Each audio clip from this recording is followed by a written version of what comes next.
بسم اللہ الرحمن الرحیم۔ السلام علیکم۔ غزوہ خندق کے موقع پر ایک رات سخت آندھی اور شدید سردی تھی۔ حضور نبی کریم صلی اللہ علیہ وآلہ وسلم نے ایک جانثار کو دشمنوں کی خبر لانے کا حکم فرمایا اور دعا دی، اے اللہ تو اس کی حفاظت فرما، سامنے سے اور پیچھے سے، دائیں سے اور بائیں سے، اوپر سے اور نیچے سے۔ وہ جانثار صحابی رضی اللہ تعالی عنہ کہتے ہیں کہ دعائے نبوی کے بعد گویا مجھ سے سردی بالکل جاتی رہی۔ ہر قدم پر یوں معلوم ہو رہا تھا کہ گرمی میں چل رہا ہوں۔ دشمنوں کا جائزہ لے کر رسول اللہ صلی اللہ علیہ وآلہ وسلم کی خدمت میں حاضر ہوا اور حالات گوش گزار کیے، تب سردی کا احساس ہوا۔ پیارے آقا صلی اللہ علیہ وآلہ وسلم نے مجھے اپنے قریب کیا اور قدمین مبارکہ کے پاس سونے کے لیے جگہ دے دی، پھر اپنی بابرکت چادر کا کنارہ مجھ پر ڈال دیا۔ یہ کرم نوازی دیکھ کر میں اپنا پیٹ اور سینہ سرکار مدینہ صلی اللہ علیہ وآلہ وسلم کے بابرکت قدموں سے بار بار مس کرتا رہا۔ صبح ہوئی تو دشمن بھاگ چکا تھا۔ ناظرین، روز قیامت معیت رسول کی سند پانے والے رحمت عالم صلی اللہ علیہ وآلہ وسلم کے قدموں سے لپٹ کر خوب برکتیں لینے والے وفادار اور جانثار بلند مرتبہ صحابی رسول، ایران کے سابقہ پایہ تخت مدائن کے گورنر حضرت حذیفہ بن یمان انصاری رضی اللہ تعالی عنہ تھے۔ آپ رضی اللہ تعالی عنہ کی کنیت ابو عبداللہ جبکہ لقب صاحب سر رسول اللہ ہے، یعنی رسول اللہ صلی اللہ علیہ وآلہ وسلم کے رازدان۔ آپ رضی اللہ تعالی عنہ کے والد ماجد کا نام حضرت حسل یا حسیل تھا، مگر یمان کے لقب سے مشہور ہوئے۔ مکہ مکرمہ کے قبیلہ ابد سے تعلق تھا۔ کچھ وجوہات کی بنا پر مکہ چھوڑ کر مدینے میں رہائش اختیار کر لی تھی اور آپ کے والد نے یہیں شادی کی۔ یوں حضرت حذیفہ رضی اللہ تعالی عنہ کی پیدائش مدینے میں ہوئی۔ اسی وجہ سے حضرت حذیفہ رضی اللہ تعالی عنہ فرماتے ہیں کہ جب نبی کریم صلی اللہ علیہ وآلہ وسلم نے مجھے اختیار دیا کہ میں اپنا شمار گروہ مہاجرین میں کروں یا انصار میں، تو میں نے گروہ انصار کو پسند کیا۔ آپ رضی اللہ تعالی عنہ منافقین اور علامات نفاق کی خوب پہچان رکھتے تھے۔ چنانچہ ایک مرتبہ حضور نبی کریم صلی اللہ علیہ وآلہ وسلم نے آپ رضی اللہ تعالی عنہ کو اپنے قریب بلایا اور ایک ایک منافق کا نام بتایا۔ یہی وجہ تھی کہ جب بھی جنازہ آتا تو امیر المومنین حضرت عمر فاروق رضی اللہ تعالی عنہ معلوم کرواتے تھے کہ حضرت حذیفہ جنازے میں شامل ہیں یا نہیں۔ اگر حاضرین کہتے وہ موجود ہیں تو آپ رضی اللہ تعالی عنہ نماز جنازہ پڑھا دیتے، اور اگر یہ کہتے کہ وہ موجود نہیں ہیں تو آپ اس میت کے بارے میں شک کرتے اور نماز پڑھانے سے رک جاتے۔ حضرت عمر فاروق رضی اللہ تعالی عنہ نے ایک مرتبہ حضرت حذیفہ رضی اللہ تعالی عنہ سے پوچھا، کیا میرے سرکاری نمائندوں میں کوئی منافق ہے؟ آپ نے کہا صرف ایک ہے۔ فرمایا مجھے بتائیے وہ کون ہے؟ کہا میں اس کا نام نہیں بتاؤں گا۔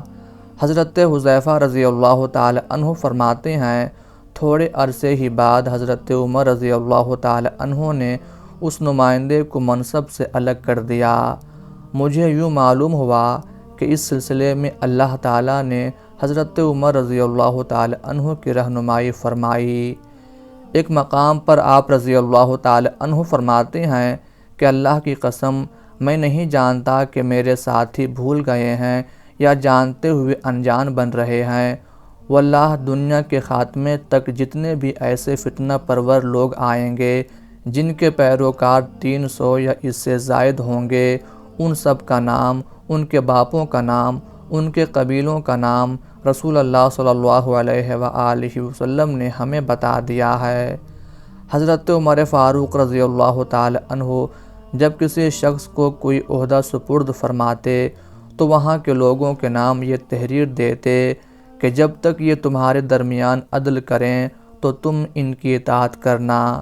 لیکن آپ رضی اللہ تعالی عنہ کو مدائن کے گورنر کا عہدہ عطا کرنے کے بعد یہ تحریر فرمایا، لوگو ان کی اطاعت کرنا اور جو کچھ یہ طلب کریں وہ انہیں دے دینا۔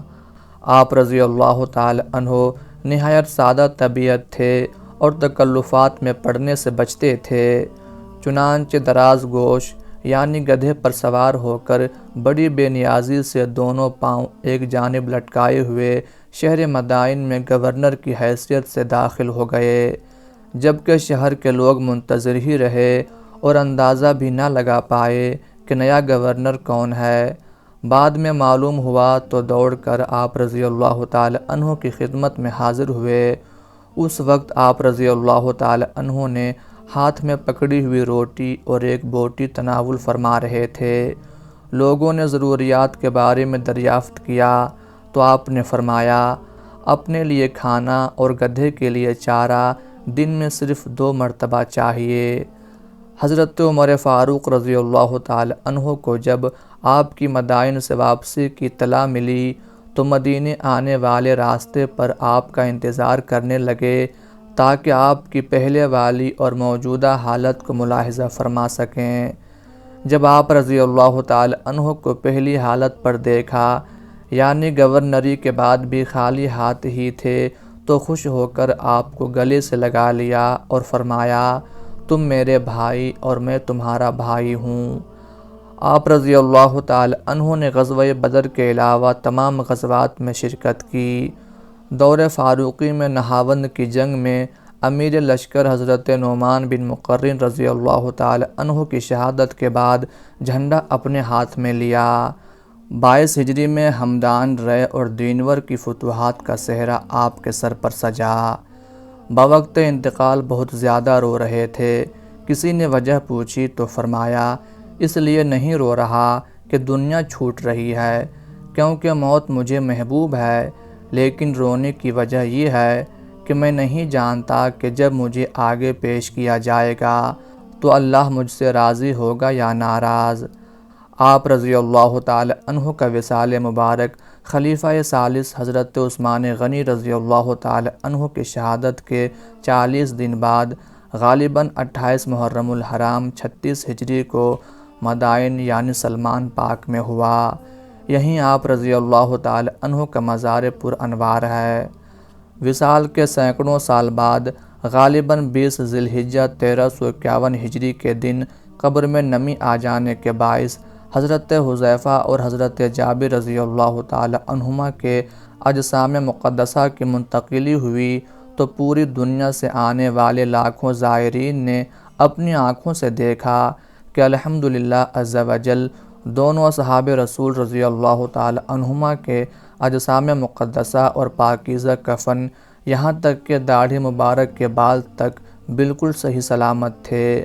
اجسام مقدسہ کو دیکھ کر یوں محسوس ہوتا تھا کہ شاید انہیں رحلت فرمائے ہوئے 2-3 گھنٹے سے زائد وقت نہیں گزرا۔